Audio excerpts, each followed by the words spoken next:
这是一台8.8英寸的小尺寸平板，它搭载了天玑9400+处理器，用的是一块3K 分辨率的 LCD 高刷屏，支持67瓦快充，配备双扬声器，还自带马达反馈。在2025年，一款大厂做的小屏旗舰平板到底能填补哪类市场空白？Redmi KPad 一台意料之外又情理之中的产品，它到底值不值得入手？我们这期视频说清楚。对于这种小尺寸的安卓平板，我们终于不用再强调手机，终于不用再担心大屏适配了，终于不用再纠结受众人群了。这款产品拿到手的第一感觉很直观，就是小，屏幕只有8.8英寸，厚度是6.64毫米，重只有326克，全金属机身，质感还真的不错。我也强推这个绿色特别好看。它比常规的11寸平板小了一大圈比手机大了一小圈，握在手里呢，感觉刚刚好。通勤中呢，它比手机更沉浸；躺在床上，它比大平板更灵活。这类产品呢，其实曾经流行过。我记得我上高中的时候就买过谷歌的 Nexus 7，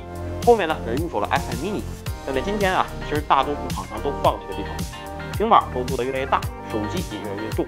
那游戏手机又一直是小众硬核玩家的玩具，所以 Redmi KPad 这类产品有点相当于行业里的雇佣者。而小平板的回归趋势，就是为了满足这些有更高娱乐需求的人。所以配置方面 ，Redmi K4 也没藏着掖着，它搭载的是今年安卓定的旗舰芯片天玑9400+，我们实测原神平均帧率60帧，平均功耗5.9瓦，机身最高温度只有30.2度。这个表现这没什么说的，全程满帧。同芯片大尺寸平板的数据也给大家放在这里。帧率相同的情况下，平均功耗和1%漏帧的表现并不优势了，比小更强，比大更稳。小机身也能够压住这种轻松感受，并且在硬件结构上，Redmi 这次把主板和芯片都设计在了中间，手握区域的温度非常舒适。再加上当然也没马虎，内置了12050平方毫米的 VC 液冷后，外加这次机身还有个小彩蛋，这是底部，这里是一个 C 口，往旁边看还有一个 C 口。在旁路充电的加持下，这款产品更是能做到不影响游戏表现的充电回血。那娱乐体验这块呢，屏幕是 LCD 材质，众所周知我其实是更喜欢这个OLED。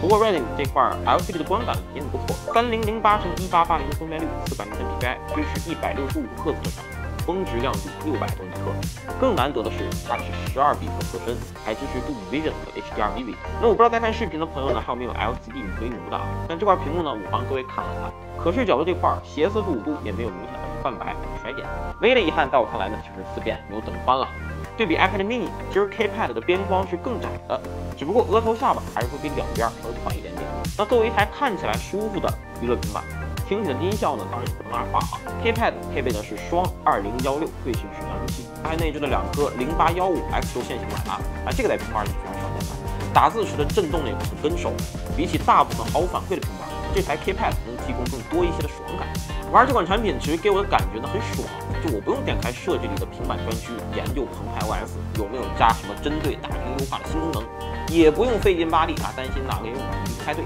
点亮它下游戏下视频，玩起来不累不烫手，续航还坚挺。所以呢，它适合谁呢？这个问题在 KPad 上完全不用说，它就适合那些不喜欢大平板的人，适合日常喜欢刷剧打游戏又觉得手机屏幕有点小的人。手机没有它续航坚挺，折叠屏没有它性能发挥好，且我相信Redmi 一定会给一个有诚意的价格。如果你曾经用过 iPad mini 想要一台小尺寸但增色体验更好的平板，那你可能等的就是这个品牌。OK， 那本期视频的找内容就这么多。如果喜欢本期视频要点赞、点赞、转发，我是支配，我们下期视频见，我会，拜拜。